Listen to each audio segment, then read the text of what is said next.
హరే కృష్ణ. అందరికీ భాగవతం క్లాస్ స్వాగతం. మన 4వ స్కందం 19 అధ్యాయం మనం కంప్లీట్ చేసుకున్నాం. ఇప్పుడు మనం 20వ అధ్యాయంలోకి ప్రవేశించబోతున్నాం. సో 19వ అధ్యాయంలో మనం పృథు మహారాజు అశ్వమేధ యజ్ఞాన్ని చేయడం ప్రారంభించాడు. 100 అశ్వమేధ యజ్ఞాలు చేయాలనే తనే సంకల్పం పెట్టుకున్నాడు. కానీ ఇంద్రుడు ఎలాగైనా సరే ఆటంకాలు కలిగించి ఆ 100వ అశ్వమేధ యజ్ఞాన్ని ఆయన నివారించాలని చెప్పి ప్రయత్నించాడు. ఆయన అనేక రూపాల్లో అనేక వేషాల్లో ఎస్పెషల్గా సాధువుల వేషంలో వచ్చి గుర్రాన్ని పదే పదే దొంగలిస్తూ ఉన్నప్పుడు పృథు మహారాజు యొక్క కుమారుడు విజితాశ్వ వెళ్ళి ఆ గుర్రాన్ని మళ్ళీ తీసుకురావడం జరుగుతూ ఉంది. ఈ లోపల ఆయన వేసే అనేక వేషాలు చాలా చాలా అపసంప్రదాయాలకి, చాలా మంది నకిలీ సాధువులు తయారవడానికి ఇది ఆ, ప్రేరణ కలిగించింది. అయితే ఇంకా కుదరదు అన్న ఇంకా మళ్ళీ పదే పదే దొంగలిస్తున్నాడనే భావంలో పృథు మహారాజే స్వయంగా వెళ్ళి అతన్ని దండించాలని అనుకున్నాడు. కానీ ఋషులు వద్దు, మీ మీ చేతికి ఈ రక్తం అంటుకోకూడదు, యజ్ఞ స్థలంలో యజ్ఞం నిర్వహించే వాళ్ళు మీరు కాబట్టి హింసకి తావు ఉండకూడదు, కావాలంటే మేమే ఇంద్రుడిని తీసుకొని వచ్చి యజ్ఞంలోకి మేమే మా మంత్రాలతో ఆయన్ని యజ్ఞంలో పడేస్తాము అన్నారు. ఇది ఇదంతా గమనిస్తున్నటువంటి బ్రహ్మ వెంటనే అక్కడ ప్రకటమయ్యి ఇంకా ఇంద్రుడిని చంపడం లేదా ఇంద్రుడిని దండించడం అనేది మీరు ఇంకా మానుకోండి. మీరు ఇంద్రుడిని ఇంకా పదే పదే అతన్ని కట్టడి చేసే కొంది అతను ఇంకా మొండివాడై ఇంకా చాలా అధర్మానికి కావాల్సినటువంటి పరిస్థితుల్ని అతను తయారు చేస్తాడు. సో కాబట్టి ఇంద్రుడిని ఇక్కడతో ఆయన్ని ఇబ్బంది పెట్టడం అనేది ఇక్కడ ఆపేసేయండి అని పృథు మహారాజుతో బ్రహ్మ అంటాడు. మోక్ష మార్గం తెలిసిన వాడు ఒక యజ్ఞం చేసినా చేయకపోయినా తనకు వచ్చేటువంటి తేడా ఏం లేదు. సో ఒక యజ్ఞం 100 యజ్ఞం నువ్వు పూర్తి చేసినంత మాత్రాన నీ నీకేవి ఇక్కడ పెద్ద పెద్ద పదవులో లేకపోతే పెద్ద పెద్ద పేరు ప్రతిష్టలో నీకు కొత్తగా రావాల్సిందేం లేదు. నువ్వు ఆల్రెడీ సరైన స్థలంలోనే నువ్వు ఉన్నావు. కానీ ఇంద్రుడు మాట వినే పరిస్థితిలో లేడు. తన పదవి ఉన్నటువంటి వ్యామోహంతో ఆ పదవిని కాపాడుకునే క్రమంలో. సో కానీ నువ్వు ఎంతో యోగ్యుడివి, అర్హుడివి, గొప్ప గుణాలు కలిగిన వాడివి. సో కాబట్టి నువ్వు దయచేసి కొంత సర్దుకొని ఈ 100 యజ్ఞాన్ని మానేసి, ఇంద్రుడు కూడా భగవంతుడిలో భాగమేను, అలాగే దేవతలకు ఆయన ప్రతినిధి. మనం ఇంద్రుడిని కానీ ఇబ్బంది పెట్టినట్లయితే భగవంతుడికి అది సంతోషపడాడు. పైగా దేవతలందరూ కూడా చాలా కలత చెందుతారు. తద్వారా వాళ్ళ దీవెనలు మనం కోల్పోతాము. ఆ కోల్పోవడం వల్ల మనం ఉన్నతమైనటువంటి గతికి మనం చేరుకోలేము. కాబట్టి నువ్వు ఇది మానేసుకుంటే మంచిది అని చెప్పడం జరిగింది. దానికి పృథు మహారాజు కూడా ఒప్పుకొని ఎస్ ఇంద్రుడితో సఖ్యంగా ఉండడానికి తాను తన వంతుగా తన ప్రయత్నం చేస్తాడనమాట. దానికి దేవతలు ఎంతో సంతోషపడి వాళ్ళ దీవెనలు అందించారు. అలాగే అక్కడ ఉన్నటువంటి బ్రాహ్మణులు వాళ్ళు కూడా వాళ్ళకి దానాలు అర్పించిన తర్వాత పృథు మహారాజు బ్రాహ్మణులు ఋషులు అందరూ కూడా ఆయనకి దీవెనలు అందించారు. మన జీవితంలో మనకు కావాల్సింది ఏంటి అని అంటే పెద్దవాళ్ళ యొక్క ఆశీర్వాదం, వైష్ణవుల యొక్క ఆశీర్వాదం మనం సంపాదించుకోవడానికి మించి ఇంకెక్కడ ఏమీ అవసరం లేదు మనం. ఎందుకంటే వాళ్ళ దీవెనల వల్లనే మనం భక్తిలో కొనసాగలుగుతాము. వాళ్ళ దీవెనలోనే మనం ఆధ్యాత్మికంగా మనం ఎదగలుగుతాము. వాళ్ళ దీవెనలతోనే మనం భగవంతుని కూడా చేరుకోగలుగుతాం. కాబట్టి భౌతికంగా మనం కొన్ని కోల్పోయినా కూడా మనం దాని గురించి పెద్దగా ఆలోచించాల్సిన అవసరం లేదు. కానీ ఇవన్నీ కోల్పోయి కూడా మనం ఆ, భక్తుల యొక్క ఆశీర్వాదం ఉందనుకోండి, మనం పోయినవన్నీ మనం తిరిగి రావచ్చు. లేదా వీటిపై మనకి విరక్తి కలిగి మనకి భగవంతుడిపై ఆసక్తి పెరగచ్చు. మొత్తానికి మనం గమనించినట్లయితే పాండవులు ఎంతో కోల్పోయారు. వాళ్ళు మోసగించబడ్డారా లేకపోతే వాళ్ళు మోసపోయారా, అది వేరే సంగతి జూదంలో. కానీ అంతిమంగా వాళ్ళకి ఆ ప్రయాణంలో ఎంతో మంది సాధువుల యొక్క ఆశీర్వాదం, దీవెనలు దొరికినాయి కాబట్టి వాళ్ళు అంతిమంగా యుద్ధంలో వాళ్ళు గెలవగలిగారు. సో మనకి అంతిమ లక్ష్యం ఇంపార్టెంట్. మధ్యలో ఈ ఈ జరిగే అనేక పరిణామాలు, వాటితో మనం ఎక్కడో కలత చెందో డిస్టర్బ్ అయ్యి వాటిని మనం ఎక్కువ మన మనసులోకి తీసుకొని వాటి గురించి ఎక్కువ ఆలోచించడం వల్ల మన లక్ష్యం మిస్ అయితే మళ్ళీ ఎన్ని జన్మలు పడుతుందో మనం మళ్ళీ భగవంతుని పొందడానికి. కాబట్టి మనకి లక్ష్యం ముఖ్యం. మిగతావి చిన్న చిన్నవి వస్తూ ఉంటాయి, పోతా ఉంటాయి. ఆ, ఇక్కడ అన్ని ద్వంద్వాలే, లాభ నష్టాలు, సుఖ దుఃఖాలు, మంచి చెడులు, మానవమానాలు ఇక్కడ అన్ని సహజంగా వస్తూ ఉంటాయి, పోతా ఉంటాయి. అయితే మన దృష్టి వీటి మీద కాకుండా నేను లక్ష్యం చేరేంత వరకు భగవంతుడిని ఎలా తృప్తిపరచాలి, భక్తులు ఎలా తృప్తిపరచాలి అన్న ఒకటే ధ్యాసతో మనం వెళ్ళామనుకోండి, ఇంక వీటన్నిటికీ మనం అతీతంగా వెళ్ళిపోతాం అన్నమాట వీటన్నిటికీ. ఓకే. సో ఆ విధంగా 19వ అధ్యాయంలో పృథు మహారాజు బ్రహ్మ చెప్పిన మాట విని అర్థం చేసుకున్నాడు. వెంటనే తన 100వ యజ్ఞాన్ని తాను ఆపేసుకున్నాడు అనమాట. కేవలం 100వ యజ్ఞం ఆపేశాడని చెప్పి, ఎందుకంటే అంత ఈజీ కాదు అది. ఒక పక్క మనం ప్రతిజ్ఞ చేశాము, మన పక్క మన పేరుతో ముడిపడి ఉంది, నేను మాట ఇచ్చాను, నేను చేసి తీర్తానని చెప్పాను, ఇది కూడా భగవంతుడి సేవే కదా, ఇది కూడా నేను ప్రజల కోసమే కదా నేను చేస్తున్నాను, ఆ, అందరి యొక్క మంచి కోసం నేను చేస్తున్నప్పుడు, ఇది మంచి పని అయినప్పుడు తప్పు చేసేది ఇంద్రుడైతే నేనెందుకు ఆపాలి, నేనెందుకు వెనక తగ్గాలి? చేసే తప్పంతా ఇంద్రుడు. ఇంద్రుణ్ణి మీరు ఆపాల్సింది పోయి నన్ను ఆపడం ఎంతవరకు న్యాయము, ఎంతవరకు ధర్మము? మనకి 100 ఆలోచనలు లోపల యుద్ధాలు జరుగుతూ ఉంటాయి మనకి. కానీ మనకంటే ఉన్నత స్థాయి ఉన్నటువంటి భక్తులు కానీ, లేదా మన శిక్షా గురువు కానీ, లేకపోతే దీక్షా గురువు కానీ మనకు చెప్పాడు అనుకోండి, అది అక్కడితో ఆపేశాము అంటే మనకు వచ్చే ఫలితం ఏంటి తెలుసా అండి? భగవంతుడు మన మన ఈ యొక్క చర్యకి ఆకర్షితుడవుతాడు. అంటే సొంత నిర్ణయం మీద, సొంత అహంకారం మీద, ఆ గర్వం మీద కంటే కూడా పై వాళ్ళు చెప్తే వెంటనే దాన్ని అంగీకరించి దాన్ని దాన్ని దాని పరిణామాలు అర్థం చేసుకొని ఎవరైతే ఆపేస్తారో వాళ్ళ పట్ల భగవంతుడు చాలా ఆకర్షితుడవుతాడు. చాలా ఆకర్షితుడవుతామంట భగవంతుడు. అలా బ్రహ్మ చెప్పంగానే తాను ఆపేశాడు కాబట్టి భగవంతుడు తన ముందు ప్రత్యక్షం అవుతాడు ఇప్పుడు. మామూలుగా 100వ యజ్ఞం అయిన తర్వాత కదా భగవంతుడు రావాలి. యజ్ఞం పరిపూర్ణంగా అంటే పూర్తి చేస్తే కదా భగవంతుడు రావాలి. కానీ ఇక్కడ యజ్ఞం ఆపేశాడని చెప్పి భగవంతుడు వచ్చాడు. అంటే దీంట్లో ఉన్నటువంటి సూక్ష్మాల్ని పృథు మహారాజు అర్థం చేసుకున్నాడు. ఇంద్రుడు నాకంటే స్థానంలో అంటే ఇప్పుడు ఒక విధంగా చెప్పాలంటే పృథు మహారాజు భూమికి రాజులాగే ఉన్నాడు. కానీ ఇంద్రుడు స్వర్గాధిపతి, దేవతలందరికీ అధిపతి ఆయన. అంటే నా పొజిషన్ కంటే ఇంద్రుడి పొజిషన్ గొప్పది మామూలుగా చూసుకుంటే, భౌతిక స్థితిలో చూసుకుంటే. కాబట్టి వాళ్ళని కలతపెట్టడం మంచిది కాదు. పోన్లే నేనే ఒక మెట్టు కింద దిగితే నాకు మంచిదేలే.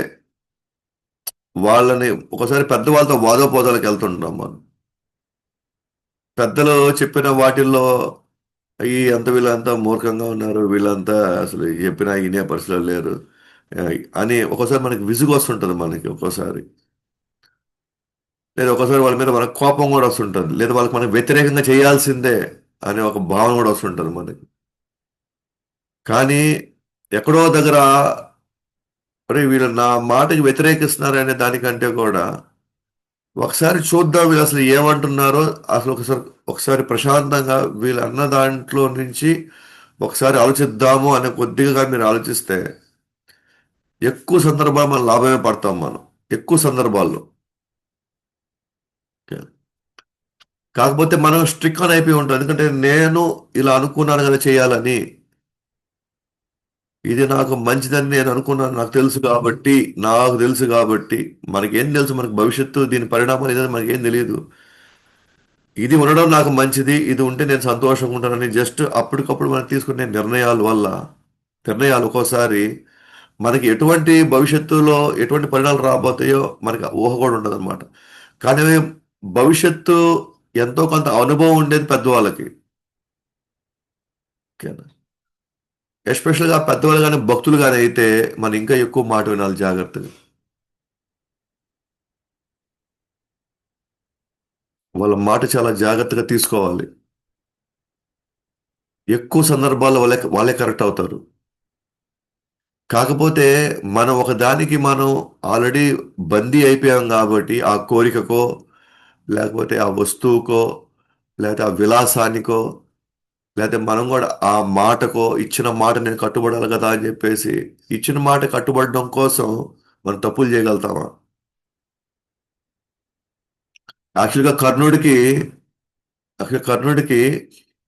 కృష్ణుడు ఆఫర్ ఇచ్చాడు ఫైనల్ గా. పర్వాలేదు, నువ్వు ద్రౌపది పట్ల నువ్వు చాలా అసభ్యంగా ప్రవర్తించావు, పాండవుల్ని అనేక రకాలుగా నువ్వు ఇబ్బంది పెట్టావు, అయినా కూడా కుంతి మహారాణి కోసం, ఓకేనా, ఇప్పటికైనా సరే నేను నిన్ను యాక్సెప్ట్ చేస్తాను, నువ్వు పాండవులు వైపు వచ్చేసి వాళ్ళ సంగతి నేను చూసుకుంటాను అన్నాడు.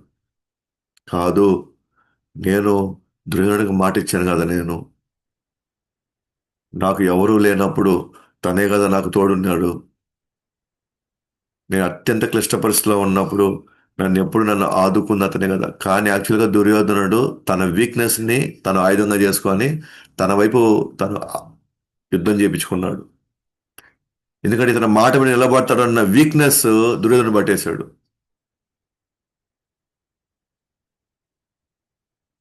మాట మీద నిలబడడం అంటే మనము మన ఇచ్చిన మాట యొక్క పరిణామాలు మనం తెలుసుకోకుండా మాట ఇచ్చాము అనుకోండి, ఆ మాట మీద నిలబడితే ఒకవేళ దానివల్ల ఇంకా ప్రమాదం వచ్చే పని అయితే మనం యాక్చువల్గా మన గురువులతోనూ లేకపోతే మన పెద్దవాళ్ళతోనూ మాట్లాడి దాన్ని సవరించుకోవడానికి ప్రయత్నించాలి. ఓకే అనొచ్చు, నువ్వు మాట తప్పేవారు అన్నావు, నేను ఆ మాట నిలబెట్టుకోవాలని ఉంటే చాలా తీవ్ర పరిణామాలు జరిగేటివి అక్కడ. అంటే మన కట్టుబడ్డము, మనం మనం మనం పెట్టుకున్న ప్రామాణికాలు కరెక్ట్ కాదు. భగవద్గీత ప్రామాణికాల ప్రకారంగా మనం జీవిస్తాం లేదా ఇంపార్టెంట్. ఆ ప్రామాణికాల ప్రకారంగా మనం మాటిస్తే ఆ మాటను మనం నిలబెట్టుకోవాలి. కేవలం మన మన అహంకారంతోనో ఆ దర్పంతోనో లేకపోతే గర్వంతో ఇచ్చిన మాట నిలబెట్టుకున్న ప్రయత్నం చేసామనుకోండి, భవిష్యత్తులో చాలా అనర్థాలు జరుగుతాయి అన్నమాట. దాన్ని మళ్ళీ మనమే ఫేస్ చేయాలి. కాబట్టి ఇక్కడ పృథు మహారాజు అట్లాంటి భావనలోకి వెళ్లకుండా, ఓ బ్రహ్మ ఏదో చెప్తున్నట్టు ఇది ఏదో కరెక్ట్ గానే ఉందిరా నాయన, ఇది చాలా నిజమే, ఇది కరెక్టే అను, నేను అనవసరంగా ఆయన రెచ్చగొట్టాను, నాకున్న ఎలాగైనా 100 నేను కంప్లీట్ చేయాలనే ఇదిలో నేను అనవసరంగా దేవతల్ని పెద్ద కలత పెట్టబోతున్నాను, నిజంగా భగవంతుడు నేను అసంతృప్తికి నేను గురి చేసేవాడిని, బ్రహ్మ కరెక్ట్ గా టైంకి వచ్చి నన్ను కాపాడాడు అనే పాయింట్ లోకి అక్కడ ఆగాడు. ఇప్పుడు మోరల్ గ్రౌండ్స్ లో నైతిక విలువలు అక్కడ వచ్చేసి చూసావా, పృథు మహల్ లాంటి వాడే మాట తప్పాడని వాళ్ళు దాన్ని 100 రకాలుగా ప్రచారం చేసుకోవచ్చు, బట్ అది ఇంపార్టెంట్ కాదు. ఇక్కడ అంతిమ ధర్మం కోసం మాట తప్పడం తప్పులేదు. కానీ మనకు తెలియాలి అంతిమ ధర్మం అంటే ఏంటి అనేది, అది మనకు అవగాహన లేదు కాబట్టి మన ఆచార్యుల్ని గురువుల్ని ఒక అవగాహన వాళ్ళ యొక్క అడుగుజాడల్లో మనం, వాళ్ళ దిశానిర్దేశంలో మనం వచ్చి నిర్ణయాలు తీసుకోవాలి. సో మనం సమాజంలో బంధువుల మధ్య, స్నేహితుల మధ్య, కుటుంబాల మధ్య ఎన్నెన్నో మనం అనుకునే ప్రిన్సిపల్స్ మనం ఫాలో అవుతూ ఉంటాం. అవన్నీ మన లక్ష్యానికి ఆటంకాలైతే, భగవంతుడు జరగడానికి అవి ఆటంకాలైతే ఎత్తిపడేయడమే అవన్నీ మనం. అవి పనికి మాలినటువంటి ఈ ప్రిన్సిపల్స్ అనమాట మనం పెట్టుకున్నవన్నీ. ఆ ప్రిన్సిపల్సే మన కొంప ముంచుతాయి అన్నమాట తర్వాత. భగవంతుడు భక్తిలోకి పోనీయకుండా. సో అందువల్ల పృథు మహారాజు వెంటనే ఇక్కడ బ్రహ్మ జపంగానే ఆలోచించాడు. ఎస్, నేను 100వ యజ్ఞం నేను చేయబోట్లేదని చెప్పేసి వెంటనే వెళ్ళి యజ్ఞం తర్వాత స్నానం చేసేసి తర్వాత దానాలు ఇచ్చేసాడు. వాళ్ళందరూ కూడా దీవెనలు ఇచ్చారు. ఎట్లాగైతే ఎస్, తన మాటని పక్కన పెట్టి హయ్యర్ ప్రిన్సిపల్ని కాపాడడం కోసం, ఉన్నతమైన ధర్మాన్ని నిలబెట్టడం కోసం, తన తన యొక్క తను చెప్పిన మాట కూడా, తను ఇచ్చిన మాట కూడా తన వెనకాల తీసుకున్నాడు కాబట్టి భగవంతుడు చాలా సంతోషపడ్డాడు. సంతోషపడి ఈ 20 అధ్యాయంలో ఆయన ఆయనకు దర్శనం ఇచ్చాడు. పృథు 100వ యజ్ఞం చేయకుండా ఉపసంహరించుకున్నందుకు భగవంతుడు తృప్తి చెంది ఇంద్రుడితో అక్కడ ప్రకటమై ఈ విధంగా పలికాడు. ఇంద్రుడిని తీసుకొచ్చాడు భగవంతుడు. ఇంద్రుడు తన వెంటే తీసుకొచ్చాడు. భగవంతుడు తీసుకొని వచ్చి పృథు మహారాజు ముందు నిలబెట్టాడు ఇంద్రుడిని భగవంతుడు. నువ్వు 100 యజ్ఞం ఆపేసి చూసావా? నీ మాట మీద, లేకపోతే నీ అహంకారం మీద, నీ గర్వం మీద నువ్వు పోవాలనుకొని కొంత కొంత సమయం నువ్వు ఇంద్రుడిని చంపాలని నువ్వు చూసావు. కానీ నువ్వు వెంటనే గ్రహించేసి, బ్రహ్మ మాట గ్రహించేసి, ఆ వేగం ఏదైతే ఉందో అహంకారంతోనో గర్వంతో నువ్వు వెళ్ళాలనుకున్న ఆ వేగాన్ని నువ్వు ఆపేవి చూసావా? అది నాకు ఎంతో సంతోషం వేసిందండి. అంత ఈజీ కాదన్న అసలు. ఓకేనా? మనం ఎట్లయినా సరే నేను ఇచ్చాను కాబట్టి నేను నిలబెట్టుకోవాల్సిందే అన్న ఆ యొక్క నేనే ఇక్కడ మొత్తం కర్త, క్రియ అన్ని చేసేవాడిని నేనే అనే ఆ భావం నుంచి, లేదు, కొంచెం వెనకాలకి తగ్గి, ఓకేనా, పెద్దలు, బ్రహ్మ లేకపోతే ఆచార్యులు, గురువు చెప్పిందని ఎస్, పర్వాలేదు, నేను మాట ఇచ్చే పరువు పోయినా పర్వాలేదు, వీళ్ళ యొక్క వీళ్ళిచ్చే దశనిర్దేశం నేను ముందుకెళ్ళాలి అని కానీ అనుకుంటే మాత్రం మనలో చాలా పరివర్తన వస్తుంది మనలో. కానీ ఖచ్చితంగా దానికి తగినటువంటి ఆ లాభం, ఆ ప్రయోజనం కూడా మనం ఖచ్చితంగా పొందుతాం మనం. నీ 100వ యజ్ఞం జరగనీయకుండా ఆటంకాలు సృష్టించిన ఇంద్రుడు క్షమాపణలు కోరుటకు వచ్చాడు. నువ్వు క్షమించాలి అతన్ని. ఎందుకంటే మనం చెప్పిన దేవతలు కూడా అనవసరమైన కోరికలు ఉంటాయి దేవతలకు కూడా. కాబట్టి వాళ్ళ కోరికలు ఉంటాయి కాబట్టే వాళ్ళు కూడా తప్పులు చేస్తారు. వాళ్ళు తప్పులు చేస్తారు కాబట్టే వాళ్ళు కూడా క్షమించబడాలి, వాళ్ళు కూడా క్షమించమని కోరుకోవాలి, కోరుకుంటారు కూడా. దుర్వాసుమని తప్పు చేయలేదా మన అంబరీష్ మహారాజు పట్ల? ఈయన ఋషి అసలు. దుర్వాసుముని ఋషి, ఎప్పుడు తపస్సులో ఉంటారు. కానీ అంబరీష్ మహారాజు ఒక గృహస్థ జీవితంలో ఉండేటువంటి ఒక రాజు, సామాన్యం. కానీ దుర్వాసుముని కంటే అంబరీష్ మహారాజు చాలా శాంతంగా ఉన్నాడు. దుర్వాసుముని నన్ను నన్ను పిలిచి మళ్ళీ నాకు నా అనుమతి లేకుండానే ఏకాదశి పాలన చేసి ఇతను మాకు పెట్టకుండానే ఇతను తింటాడా? ద్వాదశి ప్రసాదం తీసుకుంటాడా? నీకెంత ధైర్యం, లేదా నీకెంత అహంకారం? వెంటనే తన వెంట్రుకలు తీసి ఒక రాక్షసుని సృష్టించి ఆ రాక్షసుడితో అంబరీషుని ఇబ్బంది పెట్టాలి, కష్టపెట్టాలనుకుంటాడు. కానీ అంబరీష్ అక్కడ తొనగడు. అంబరీష్ మహారాజ్ అక్కడ నుంచి తొనగడు అసలు. అలాగే ఉండిపోతాడు. పూర్తిగా భగవంతుడి మీద తన యొక్క తన మనసు లగ్నం చేసి తీవ్ర భావంతో అతను ప్రార్థిస్తాడు. తీవ్ర భావంతో వెంటనే సుదర్శన చక్రం వస్తుంది.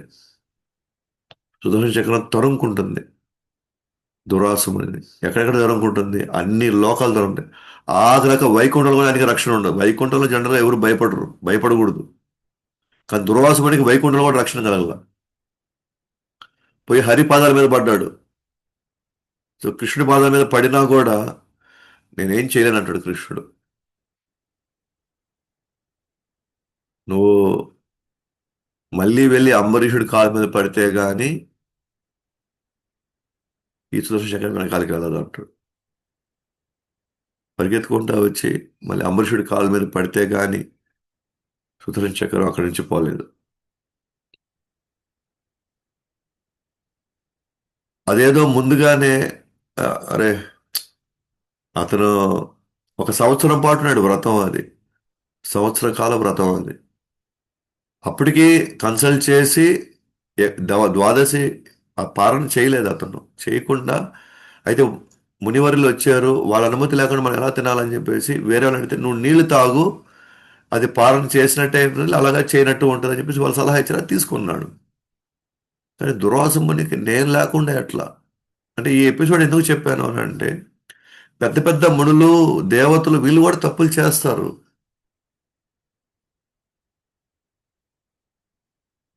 వెంటనే వాళ్ళు వాళ్ళు సాధారణ స్థితిలోకి వచ్చేస్తే పర్వాలే. కానీ అదే దాని మీద భక్తుల్ని హింసించాలని ట్రై చేశారనుకోండి, భక్తుల్ని హింసించాలని ట్రై చేస్తే ఇంకా వాళ్ళు కూడా క్షమాపణలు చెప్పాల్సిందే, వాళ్ళందరూ కూడా. కాబట్టి ప్రజలు మరియు సమాజ క్షేమం కావాలనుకునే బుద్ధిమంతులు ఇతరులకు హాని చేయరు. వారికి శరీరం మరియు ఆత్మ భిన్నమని వాళ్ళకి తెలుసు. ఇప్పుడు నీలాంటి బుద్ధిమంతులు ఎవరు? ప్రజలు మరియు సమాజం కోసం క్షేమం కావాలని కోరుకునే బుద్ధిమంతులు ఇతరులకు హాని చేయరు. ఎందుకని వాళ్ళకి తెలుసు శరీరం అంటే ఏంటి, ఆత్మ అంటే ఏంటి. శరీరం వేరు, ఆత్మ వేరని తెలుసు. అందుకనే వాళ్ళు కక్ష తీర్చుకోవాలనుకోరు వాళ్ళు. వాళ్ళ పాపం, వాళ్ళ గుణాలు పాపం వాళ్ళ చేత ఇట్లా ఆడిస్తున్నాయి వాళ్ళు. బేసిక్గా అందరూ మంచోళ్ళేను. వాళ్ళ పాత వాళ్ళ గత అలవాట్లు, గత వాసనలు, గత సంస్కారాలు వాళ్ళని ఈ విధంగా ఆడిస్తున్నాయి. కాబట్టి మనం వాళ్ళ మీద మన కక్ష తీర్చుకొని లేదా వాళ్ళని ఇబ్బంది పెట్టడం వల్ల మనకి ఏం వస్తుంది? ఎందుకంటే ఆత్మగా అందరూ మంచి వాళ్ళేను. సో కాబట్టి ఆ అవగాహనతో ఉంటారు కాబట్టి వాళ్ళకి కక్ష తీర్చుకోవాలి, వాళ్ళని శిక్షించాలి, వాళ్ళని హింసించాలి అనే ఆలోచన తక్కువ అవుతుంది. ఆ ఆలోచన ఉంది కాబట్టి ఆత్మ, శరీరం, ఆ జ్ఞానం పృథు మహారాజుకు ఉంది కాబట్టే నేను ఇతన్ని ఇబ్బంది పెట్టి నేనేం పొందబోతానని వెంటనే ఆపేశాడు. వృద్ధ సేవతో మీలాంటి పరిణితి చెందిన వారు మాయకు ప్రభావిత మీ అభివృద్ధి కేవలం పేరుకే పరిమితం అవుతుంది. వృద్ధ సేవతో అంటే పెద్దవారి సేవ, భగవంతుడి సేవ, భక్తుల సేవ, ఇలాంటి సేవలు మీరు చేసి చేసి చేసి మీలాంటి వాళ్ళు ఎంతో పరిణితి చెందారు, ఎంతో పరిపక్వత చెందారు. ఆధ్యాత్మికంగా, భక్తిలో ఎంతో ఉన్నత స్థితికి వెళ్ళున్నారు. మీలాంటి వాళ్ళు కూడా మాయకి ప్రభావితం అయితే ఏంటా మాయ? వందో ఇగ్నట్టని నేను చేయాల్సిందే, నేను ఎట్టి పరిస్థితుల్లో దాన్ని నేను పూర్తి చేయాల్సిందే అని మీరు మీలాంటి వాళ్ళే అట్లాంటి ఒక మాయకు గురైపోతే,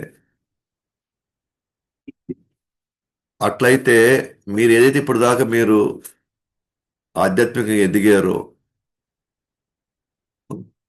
అది కేవలం మీరు పేరుకే పరిమితమైంది. అంటే మీరు పేరుకు మాత్రమే అలా ఎదిగినట్టుగా కనిపిస్తున్నారు అంతే.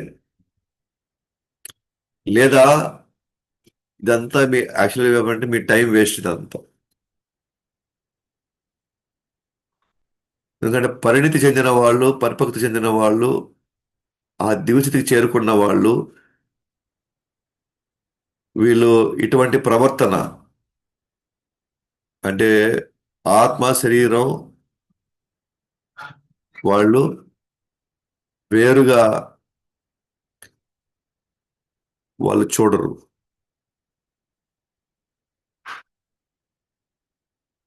ఎవరు? మాయకు గురైన వాళ్ళు.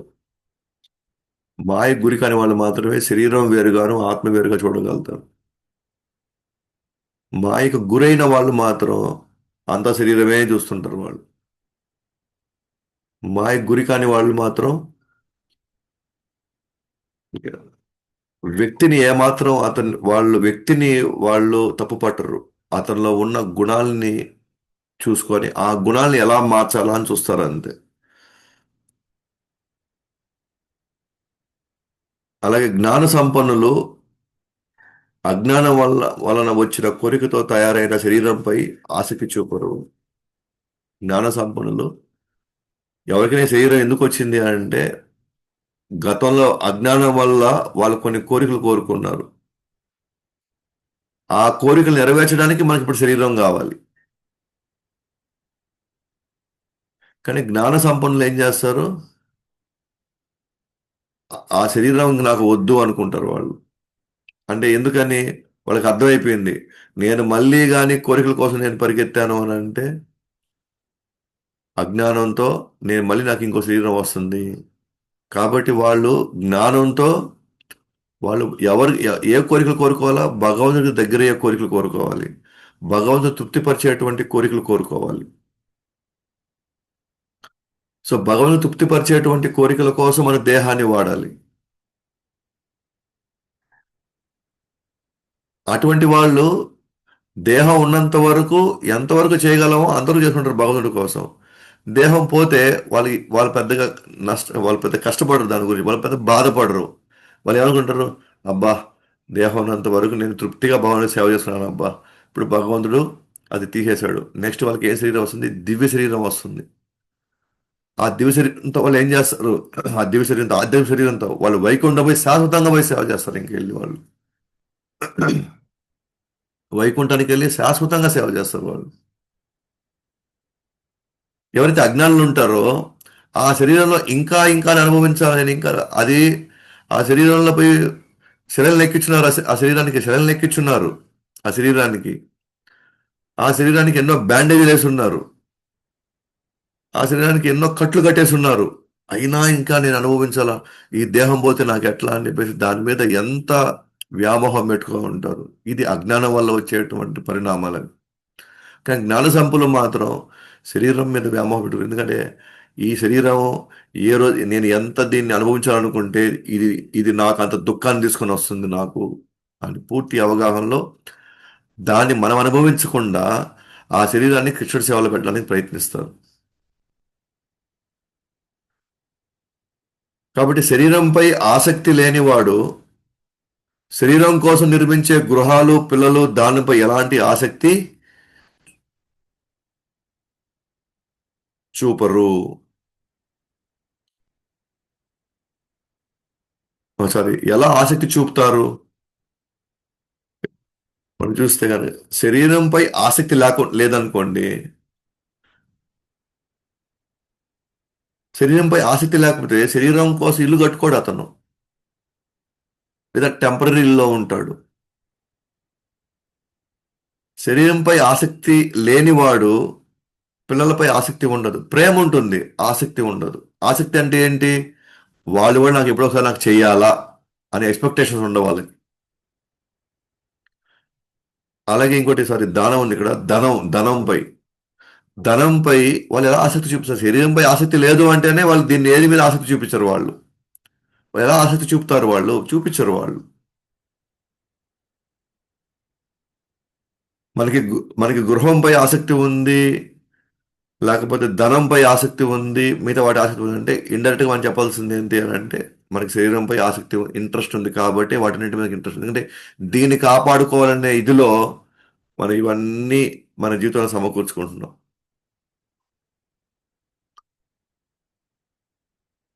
సో క్లియర్గా చెప్పేవచ్చు అతనికి ఆసక్తి లేదంటే శరీరం మీద ఆసక్తి లేదని అర్థం.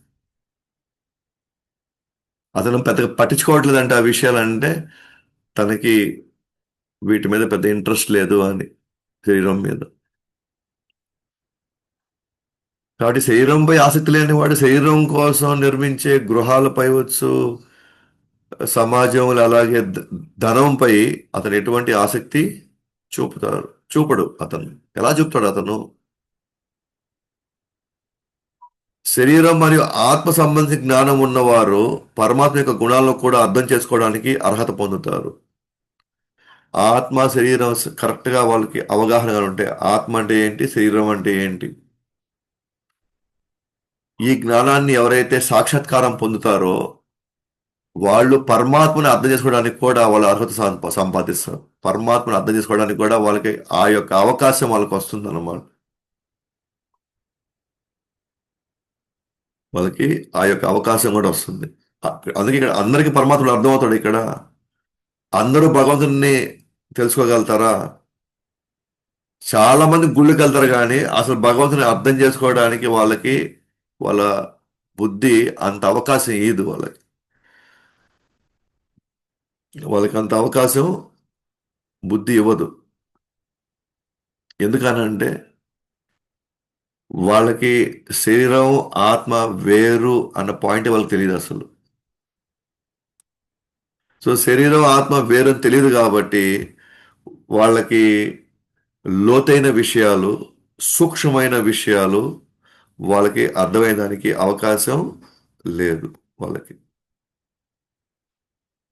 అందుకని ఎవరైతే ఆధ్యాత్మికంగా ఎదగడానికి కావాల్సినటువంటి సాధన చేస్తారో, సేవ చేస్తారో, వాళ్ళకి భగవంతుని అర్థం చేసుకునే అంత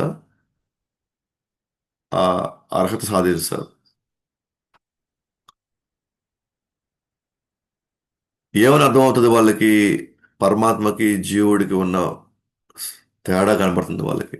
లేకపోతే అందరూ ఏమంటారు తెలుసా? పరమాత్మ జీవుడు అంతా ఒకటే అంటారు వాళ్ళు. ఆత్మ పరమాత్మ ఒకటే. ఆత్మ పరమాత్మ ఎప్పుడు ఒకటి కాదు. కొంతమంది ఆధ్యాత్మికంగా ఉన్నా కూడా వాళ్ళు సరైనటువంటి గురువు, సరైనటువంటి సంప్రదాయంలో ఈ ఆధ్యాత్మిక జ్ఞానం తెలుసుకోకపోవడం వల్ల వాళ్ళు ఆ వాళ్ళకి శరీరం ఆత్మ వేరని తెలుసు కానీ ఆత్మ పరమాత్మ ఒకటే అని తెలుసు వాళ్ళకి. అది కూడా తప్పే. జీవుడు, ప్రకృతి అంటే శరీరం అంటే ప్రకృతి, పరమాత్మ మూడు వేరే. ఆత్మ ఆత్మ ప్రకృతి రెండు భగవంతుడి నుంచే రావచ్చు కూడా. రెండు భగవంతుడే మూలం రెండిటికి. అయినప్పటికీ కూడా జీవుడు భగవంతుడు ఒకటి కాదు. ఎలా ఒకటి కాదు ఇప్పుడు చూస్తాం. పరమాత్మ ఎప్పుడు ఒకడే ఉంటాడు కానీ జీవులు అనంతమైన వాళ్ళు ఉంటారు. పరమాత్మ ఎప్పుడు పవిత్రంగా ఉంటాడు కానీ బద్ధజీవుడు ఎప్పుడు అపవిత్రంగా ఉంటాడు. పరమాత్మ స్వయం ప్రకాశవంతుడు, జీవుడు అప్రకాశమైన వాడు. భగవంతుడు ప్రకాశిస్తే అంటే భగవంతుడు అనుగ్రహిస్తే అతను ప్రకాశవంతమైన వాడు అవుతాడు. పరమాత్ముడికి శుద్ధ సత్వగుణాలు ఉంటాయి. అయితే జీవుడు త్రిగుణాలతో ఇబ్బంది పడుతుంటాడు. అయితే పరమాత్ముడు దివ్య గుణాలకి నిధి అయిన అయితే జీవుడు భౌతిక గుణాలకు బందీ అవుతున్నాడు. పరమాత్మ సర్వవ్యాపి అయితే జీవుడు ఒక దగ్గర స్థితి పొంది ఉంటాడు అంతే. ఎందుకంటే జీవుడు సర్వవ్యాపి కాలేడు ఎప్పటికీ కూడా. అయితే పరమాత్మని భౌతిక ఆవరణ అంటే ఆయనకి మెటీరియల్ కవరింగ్ ఉండదు, భౌతికమైనటువంటి కవరింగ్ ఏమి ఉండదు ఆయనకి. కానీ జీవుడికి మనం ఆత్మ అనేటువంటి దానికి శరీరం అనే కవరింగ్ అంటే భౌతికమైనటువంటి ఆవరించడం జరిగింది.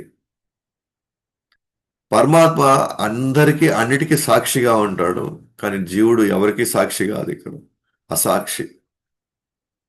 పరమాత్మ స్వరాట్, అతను ఎక్కడైనా ఎప్పుడైనా ఎలాగైనా ఉండగలుగుతాడు. బట్ జీవుడు అతను ఆధారపడే తీరాలి. అతనికి ఎప్పుడు స్వరాట్ కాలేడు. ఇప్పుడు ఇన్ని ఇన్ని భిన్నంగా ఉన్నాయి. పరమాత్మ వేరు, జీవుడు వేరు. అయితే ఒక దాంట్లో జీవుడు పరమాత్మ ఒకటే. గుణాల్లో ఎటువంటి గుణాల్లో అంటే జాలి చూపించడము, ఒకరికి ఆదరణ చూపించడం, ఆ గుణాల్లో ఒకటే. కానీ క్వాంటిటీ విషయంలో మాత్రం పరమాత్మ ఏం చేసే జీవుడు అవన్నీ చేయలేడు. క్వాలిటీ విషయంలో మాత్రం ఇద్దరు ఒకటే. ఎట్లా క్వాలిటీ విషయం ఇద్దరు ఒకటే? భగవంతుడు అనంతమైన సముద్రం అనుకోండి ఫర్ ఎగ్జాంపుల్.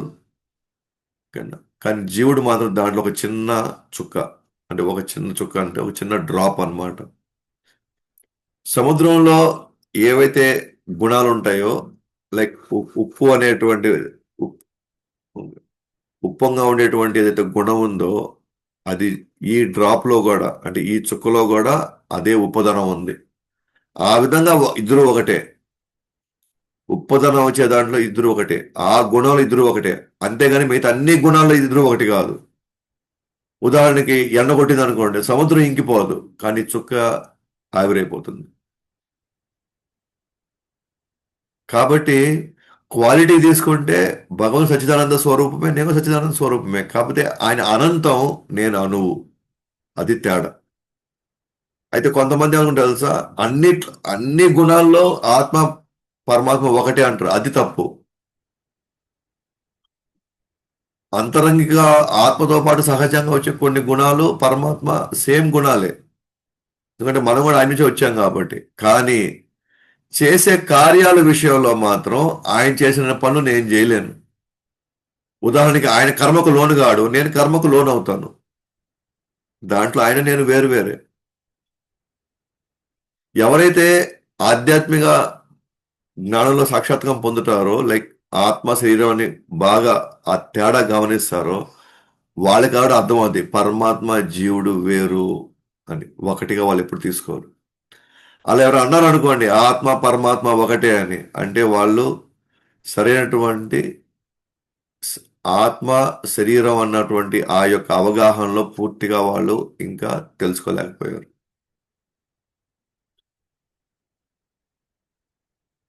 కాబట్టి ఆత్మ పరమాత్మ, పరమాత్మ మరియు ఆత్మ జ్ఞానం ఉన్న వారి శరీరంలో ఉన్నప్పుడు కూడా త్రిగుణాలకు ప్రభావానికి లోను కారు. ఎవరికైతే ఈ ఈ పరిపక్వ జ్ఞానం ఉంటుందో, ఏమని పరమాత్మ అంటే ఏంటి, ఆత్మ అంటే ఏంటి, వాళ్ళ మధ్యలో ఉన్న కలిసి వచ్చేటువంటి గుణాలు ఏంటి, వాళ్ళిద్దరి మధ్య కలిసి రానటువంటి గుణాలు ఏంటి అని పరిపూర్ణమైనటువంటి అవగాహన ఉన్నవాడు శరీరంలో ఉన్నా కూడా తను ఆల్మోస్ట్ మోక్షం పొందినట్టేనా. ఎందుకంటే అతను త్రిగుణాల ప్రభావానికి లోను కాడు. ఆత్మ శరీరం అనే జ్ఞానం ఉండాలి, వేరు వేరు అనే జ్ఞానం ఉండాలి. అలాగే ఆత్మ పరమాత్మ కూడా వీళ్ళు వేరు అనే అవగాహన ఉన్నవాడు పరిపూర్ణ జ్ఞానంతో ఉన్నట్టే వాడు. అటువంటి వ్యక్తి మరణించక ముందే, శరీరంలో ఉన్నప్పుడు కూడా తాను ప్రశాంతంగా ఆనందంగా ఉండగలుగుతాను.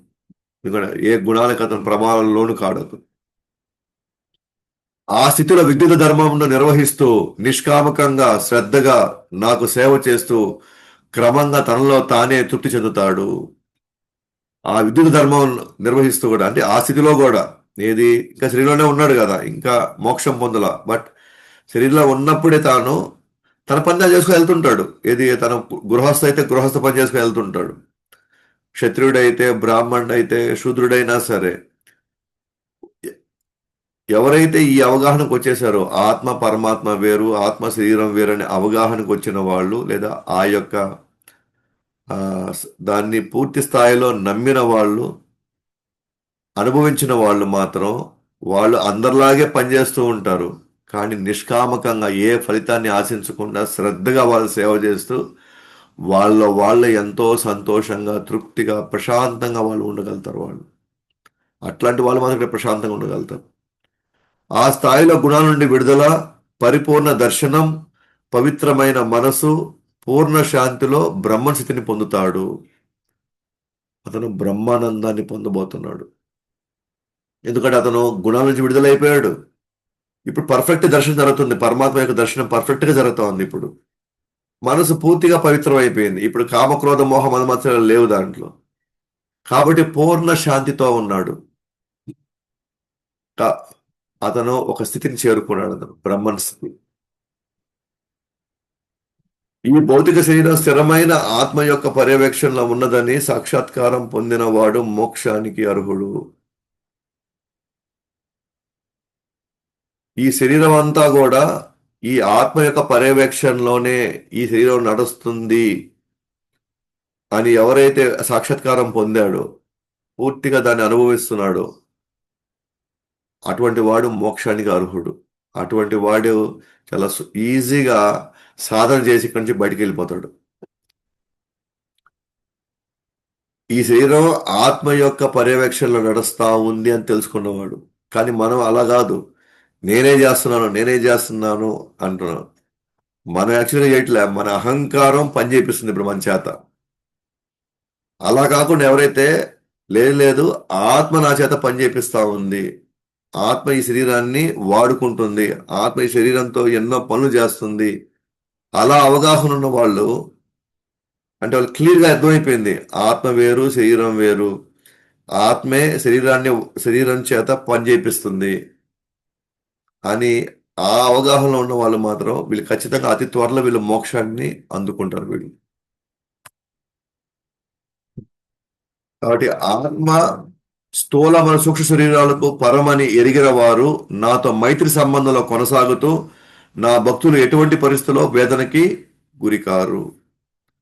స్థూల మన సూక్ష్మ శరీరాలకు పరమని తెలుసుకుంటాడు. ఆత్మ స్థూల శరీరం కంటే సూక్ష్మ శరీరం కంటే ఉన్నతమైంది అని ఎరిగిన వారు నాతో మైత్రి సంబంధంలో కొనసాగుతూ నా భక్తుల ఎటువంటి పరిస్థితుల్లో ఆవేదనకి గురికారు. వాళ్ళకి ఇంకా భయాలు ఉండవు, వాళ్ళకి ఇంకా ఆందోళన ఉండదు. ఎవరైతే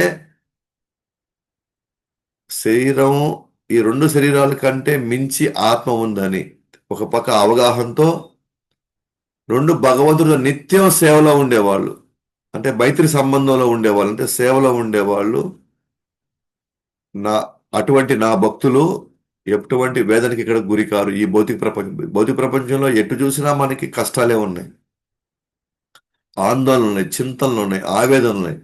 కానీ ఈ అవగాహనతో శరీరం ఆత్మ వేరు, ఆత్మ పరమాత్మ వేరు అనే అవగాహనలో ఉంటూ నిరంతరం నాకు సేవ చేసుకుంటూ ఉండేటువంటి వాళ్ళు ఇటువంటి పరిస్థితుల్లో వాళ్ళ ఆవేదనకి గురి కారు. అంటే వాళ్ళకి సుఖ దుఃఖము లాభ నష్టాలు అన్నీ ఒకటే వాళ్ళకి. ఇలా చెప్పిన తర్వాత భగవంతుడు 4 ఆదేశాలు ఇచ్చాడు. ఇంక మీద నువ్వు ఇది పాటించు, ఇంక నువ్వు నా దగ్గరికి వచ్చేస్తావు, ఇంక నువ్వు నాతో చివరికి నువ్వు నా దగ్గరికి వచ్చేస్తావు అని చెప్పేసి 4 ఆదేశాలు ఇచ్చాడు అనమాట భగవంతుడు పృథు మహారాజుకి. ఏంటని? అందరినీ సమానంగా ఆదరించు, చిన్న పెద్ద అందరిని నువ్వు సమానంగా ఆదరించు, సుఖ దుఃఖాల్లో సమానంగా ఉండు, సుఖం వచ్చేదని పొంగిపోవద్దు, దుఃఖం వచ్చేదని కృంగిపోవద్దు. మనసు మరి ఇంద్రియాలను ఇప్పుడు నిగ్రహంలో పెట్టుకుంటూ నీ ప్రజలను కాపాడుకుంటూ రక్షించుకుంటూ ఉండు. ఈ ప్రిన్సిపల్స్ మనకి కూడా వర్తిస్తాయన్నమాట.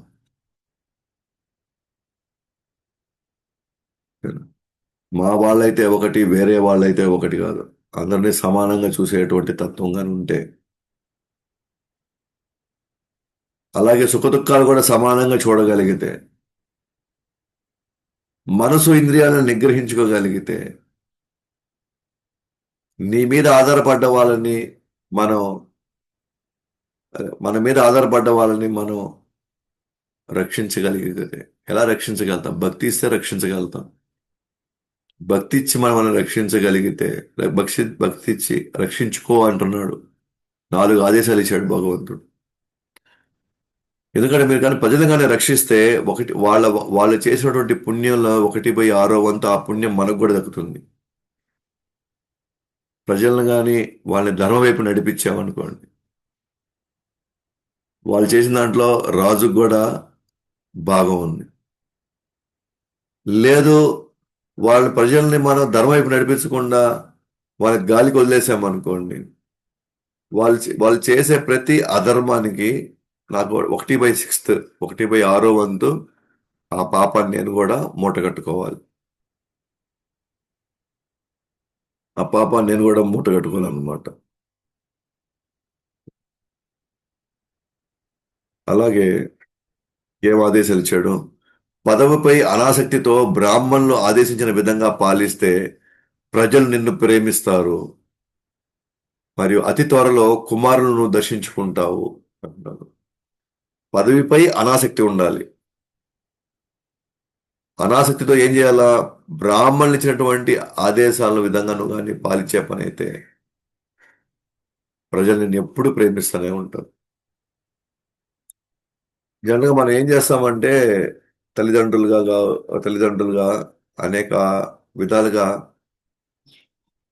పిల్లల్ని ప్రేమించే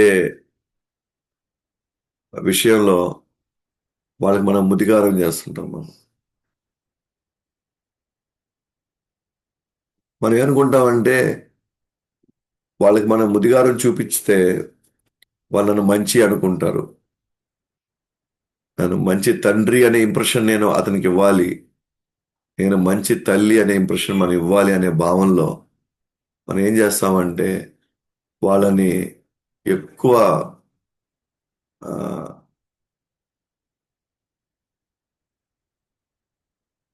వాళ్ళు కోరిందే తడవుగా వాళ్ళ మనసు కలతపడకూడదని వాళ్ళు ఆ, వాళ్ళ దుఃఖం ఎప్పటికీ నేను ఉన్నంత వరకు వాళ్ళ దుఃఖమే చూడకూడదు అని, నేను ఉన్నంత వరకు అది నేను బాధపడనివ్వను నేను అని మనం వాళ్ళని ఆ యొక్క భావంలో పెంచినప్పుడు ఒకటి మాత్రం గ్యారంటీ, వాళ్ళు మనల్ని ప్రేమించరు. వాళ్ళు మనం ప్రేమించే ప్రసక్తే లేదు.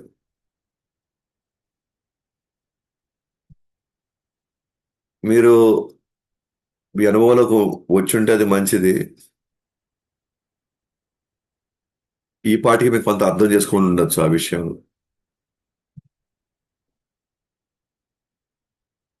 ఇక్కడ భగతుడు కూడా ఏమన్నా చూడండి రాజుకి, నువ్వు ప్రజలు నిన్ను ప్రేమించాలంటే నువ్వు బ్రాహ్మణులు లేదా గురువులు ఆదేశించినట్టుగా నువ్వు పాలిస్తే ఆ ప్రజలందరూ నిన్ను ప్రేమిస్తారు. కాదు కాదు, ప్రజలను ప్రేమించాలంటే వాళ్ళు అడిగిందంతా, వాళ్ళు కోరుకుందంతా నేను వాళ్ళకి అన్ని స్కీముల రూపంలో ఇస్తా ఉంటే వాళ్ళని ప్రేమిస్తారు అని అనుకుంటే అది చాలా పెద్ద పొరపాటు అది. నీకు సారాయి కావాలా అటు నీకు సారాయి దుకాణమే పెట్టేస్తా, నీకు మాంసం తినాలా అటు నీకు ఫ్రీ మాంసం పెంచుతా, ఇంక మరి ఏమో రాను రాను అవి కూడా రేపు కొత్త కొత్త స్కీములు రావచ్చేమో ప్రజల్ని ఇది చేయడానికి కోసం. నాకు ఓటేసిన వాళ్ళకి కుటుంబానికి ప్రతి ప్రతి నెల ఒక ఒక కేసు మందు నేను పంపిస్తానని చెప్తారేమో ముందు ముందు. మేమే ఒక 10 కేజీలు చికెన్ పంపిస్తాం మీ ఇంటికి. కావాలంటే మీ అబ్బాయిలు మీ పిల్లలకి మేమే ఫ్రీగా పాస్ చేపిచ్చేస్తాం మేము ముందు ముందు ఎగ్జాముల్లో.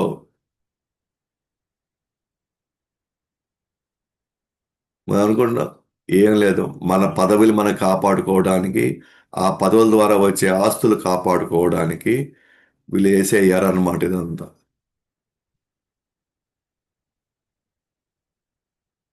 వాళ్ళకి కష్టమైనా నష్టమైనా వాళ్ళకి అది ఇబ్బంది అయినా సరే భగవంతుని ఆదేశాల పరంగా బ్రాహ్మణులు గురువులు ఇచ్చిన ఆదేశాల ప్రకారంగా పాలించాల.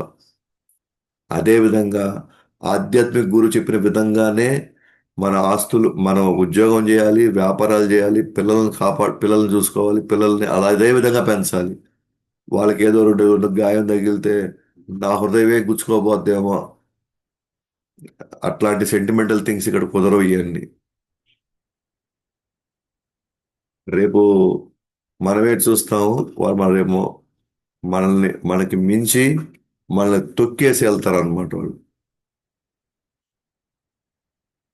లేకపోతే ఇంతకుముందు అంత పిచ్చోళ్ళ వాళ్ళంతా, ఇంతకుముందు ఉన్న వాళ్ళంతా ఒక డిసిప్లిన్ లో పెట్టాల్సిందే అని వాళ్ళు ఏం చేసినా సరే కొన్ని పరిమితికి లోబడే మనం భక్తి భక్తి సూత్రాలతో లేదా న్యాయ ధర్మ సూత్రాలతో మనం పెంచాలి అనే వాళ్ళంతా ఆ, వాళ్ళకంతా ప్రేమలు లేవా, లేకపోతే గతంలో ఉన్న వాళ్ళందరికీ కానీ వాళ్ళందరికీ ఇష్టాలు లేవా, లేకపోతే వాళ్ళందరికీ వాళ్ళకి పిల్లలంటే వాళ్ళకి అనురాగం అభిమానాలు లేవా.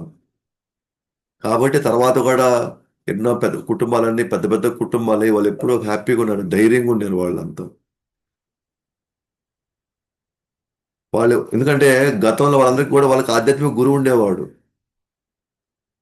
వాళ్ళు వాళ్ళ శాస్త్రాలు చదివేవాళ్ళు, వాళ్ళు లేదా శాస్త్రం చదివే అంత ఇది లేదా వాళ్ళు గురువు చెప్పినట్టు రామాయణ మహాభారతం భాగవతం నుంచి వాళ్ళు వినేవాళ్ళు వాళ్ళు. కాబట్టి వాళ్ళకి తెలిసేది ఎలా బతకాలి, ఏటి విలువలు, ఏ విలువలు ఉన్నాయి ఆ విలువల్ని అది పెంచి మనం పిల్లల మీద పెంచి పోషించేటట్టుగా మనం వాళ్ళకి శిక్షణ ఇవ్వాలి. దానికి వాళ్ళు ఇబ్బంది పడినా పర్వాలేదు, వాళ్ళు దానికి ఏడ్చినా పర్వాలేదు, వాళ్ళు గిలగిలా కొట్టుకున్నా పర్వాలేదు, నేను ఇవ్వాల్సిందే వాళ్ళకని వాళ్ళంతా ఆ, అలా వెళ్ళారు కాబట్టే ఆ ధర్మం ఇంకొన్ని రోజులు కొనసాగి వాళ్ళ పిల్లలు కూడా ఎంతో బాధ్యతో వాళ్ళ పెద్దవాళ్ళు వాళ్ళు చూసుకున్నారు వాళ్ళు.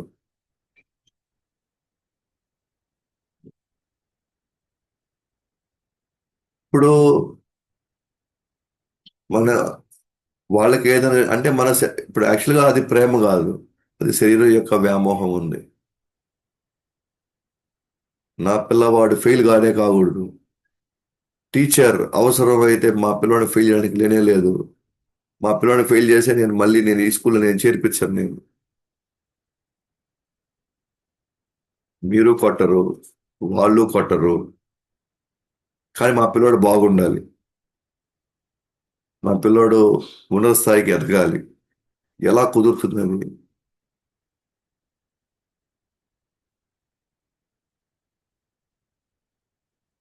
కానీ ఇక్కడ భగవంతుడు నేను చూడండి ఏం చెప్తున్నాడు. మీరు బ్రాహ్మణుల ఆదేశాల ప్రకారంగా మీరు పాలిస్తే ప్రజలు మిమ్మల్ని ప్రేమిస్తారు. కాబట్టి వాళ్ళ ఇంద్రియాలు ఏది కోరుకుంటే అది ఇవ్వడం కాదు, ఏది మంచో అది ఇవ్వడానికి ప్రయత్నించాలి.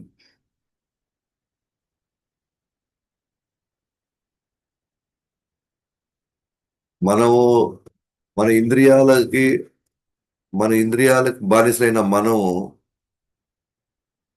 వాళ్ళ ఇంద్రియాలను కూడా మనం బానిసలు చేస్తున్నాం. ఒక వస్తువుకో లేకపోతే ఒక ఒక స్థానానికో ఒక పదవికో మనం వాళ్ళని బానిస చేస్తున్నాం.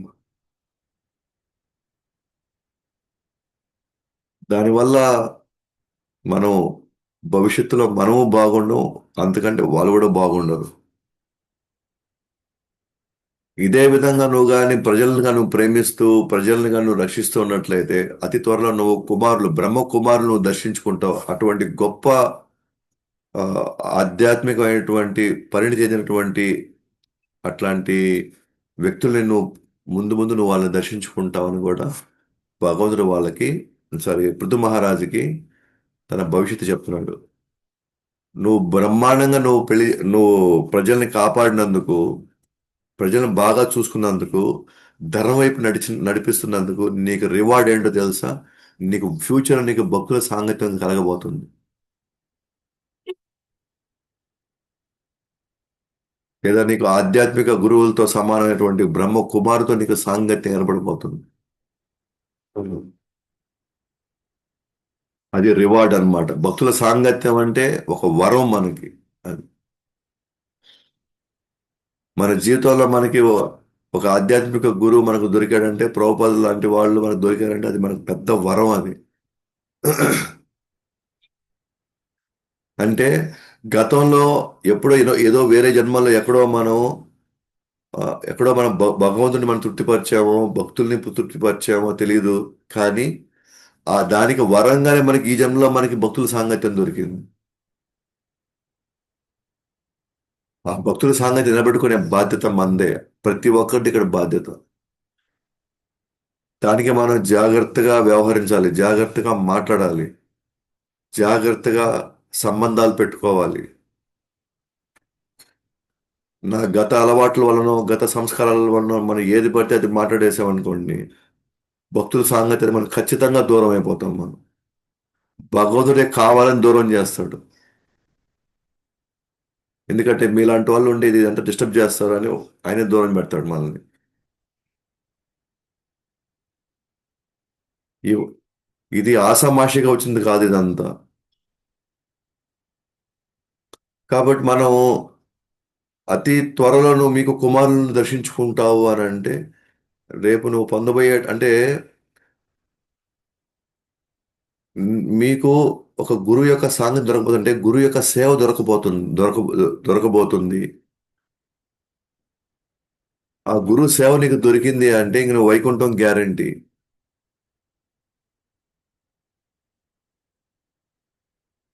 ఖచ్చితంగా వెళ్ళిపోతాం వైకుంఠానికి.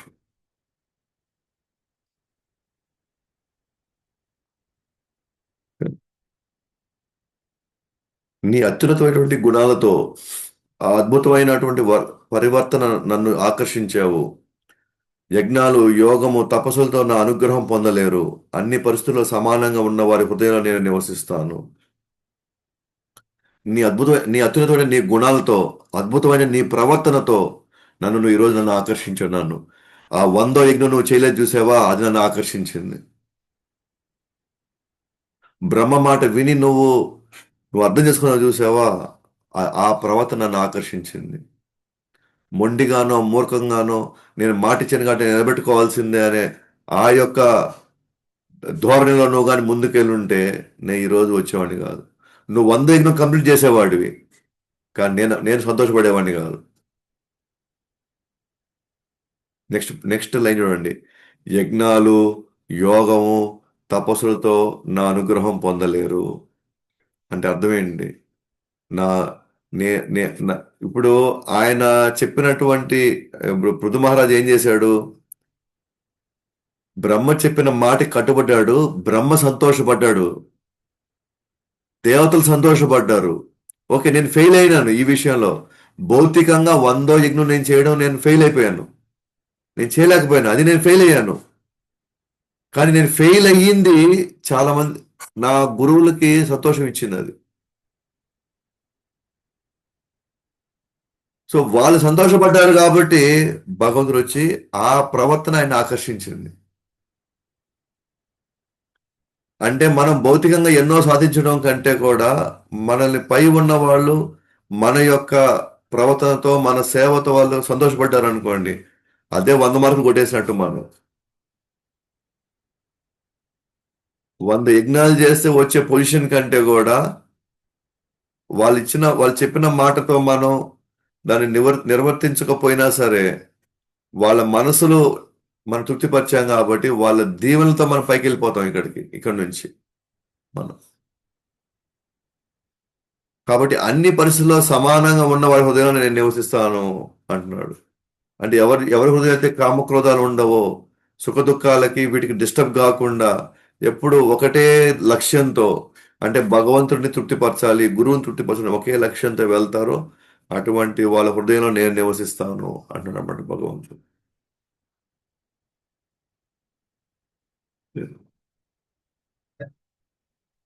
సో ఆ విధంగా భౌతికంగా మనం ఎన్నో సాధించి భౌతిక వ్యక్తుల యొక్క మన్ననలు, వాళ్ళ పొగడ్తలు, వాళ్ళు ఇచ్చే స్థానాల కంటే కూడా ఒకవేళ గురువు మనం ఆదేశించాడంటే వద్దు, అట్లా పోవద్దు, అట్లా వెళ్తే మీరు కృష్ణుడి సేవకు దూరం అవుతారు, భగవన్ నామం చేయడానికి మీరు దూరం అవుతారు,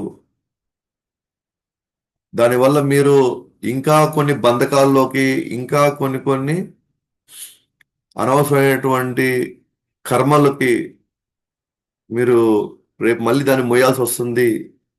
కాబట్టి వద్దు, ఒక ₹2 పోతే పోయిందిలే, ఓకేనా, ఒక రెండు ఆ మనకు వచ్చేటువంటి రెండు పేరు ప్రఖ్యాతులు ఏమైనా ఉంటాయి, పోతే పోయినాయిలే, మనకి ఇది కావాలి, ఇది ఇక్కడి నుంచి దీనికి మనం దూరం కాకూడదు అనే ఉద్దేశంలోనే గురువులు చెప్తారు మనకి. కానీ మనకి ఎలా ఉంటుంది? లేదు లేదు స్వామి, నేను చిన్నప్పటి నుంచి చాలా అవమానం పడ్డాను, నేను ఎలాగైనా సాధించాల్సిందే, లేదు ఎట్లయినా సరే మా అబ్బాయి నేను అమెరికా పంపించాల్సిందే, లేదు లేదు, నేను వాళ్ళకి ఇట్ట చేయాలా, అట్ట చేయాలా, వాళ్ళ మాట ఇచ్చాను వాళ్ళకి, నేను అవి కట్టించాలా, ఈ కట్టించాలని అనుకున్నాను. ఒక లైఫ్ ఎగిరిపోయింది మళ్ళీ.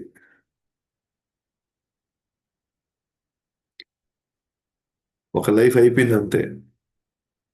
లైఫ్ అయితే పోతే పోయింది. మళ్ళీ ఇప్పుడు చేసిన కర్మలకు మళ్ళీ రెడీగా, మళ్ళీ స్టాక్ రెడీ అయింది, మళ్ళీ నెక్స్ట్ దానికి